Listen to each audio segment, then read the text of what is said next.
বারে বারে বলেন তো পরিবর্তন চাই, পরিবর্তন চাই। কিসের পরিবর্তন? বাংলায় আসেন যখন তখন পরিবর্তন চাই। আসলে পরিবর্তন চাই আপনাদের মানসিকতার।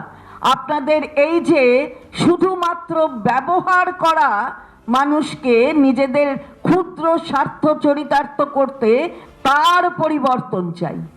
পরিবর্তন চাই। বাংলায় আসলেই অনেক রকম কথা। কি বলছে? নথি কি বলে?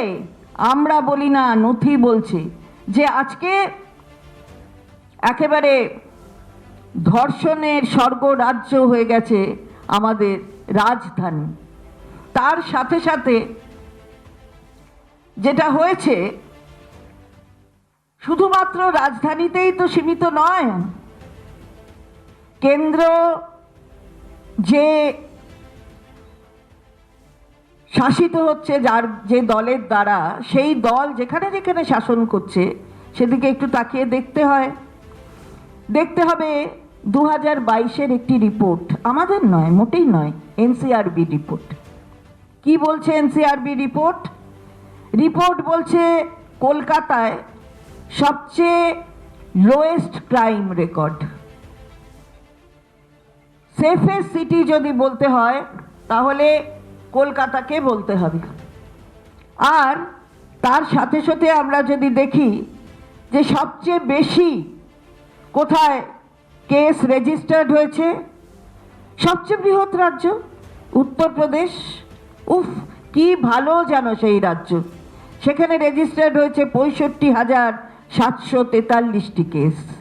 পেছনে পেছনে আসছে কি মহারাষ্ট্র। মহারাষ্ট্রে কত? 45,331টি। তাহলে হলোটা কি? ভারতীয় জনতা পার্টি শাসিত রাজ্যগুলোয় এই ধরনের ক্রাইম রেকর্ড বলছে মহিলাদের উপর অত্যাচারের মামলা। আর তার সাথে সাথে একটু আমরা যদি অন্য দিকটাও বিচার করি, অর্থাৎ 2013 সালে কি হয়েছে? আর তখনও আমাদের মাননীয় প্রধানমন্ত্রীর দল শাসন ক্ষমতায় আসেননি, তিনিও প্রধানমন্ত্রী হননি। এই ধরনের ক্রাইম হয়েছিল 3.09 লক্ষ।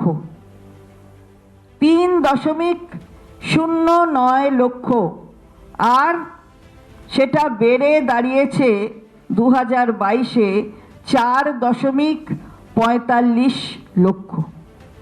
তাহলে বোঝা গেল কি ধরনের শাসন, কি ধরনের মেয়েদের ওপর মানসিকতা তাদের, মেয়ের সংক্রান্ত, সেটা বোঝা যায়। আবার কবে হলো ঘটনাটা? যেদিন বর্ষপূর্তি বেটি বাঁচাও, বাপস রে বাপস রে বাপস, কত টুইট, কত কিছু, বেটি বাঁচাও বেটি বাঁচাও। বাঁচাতে চান?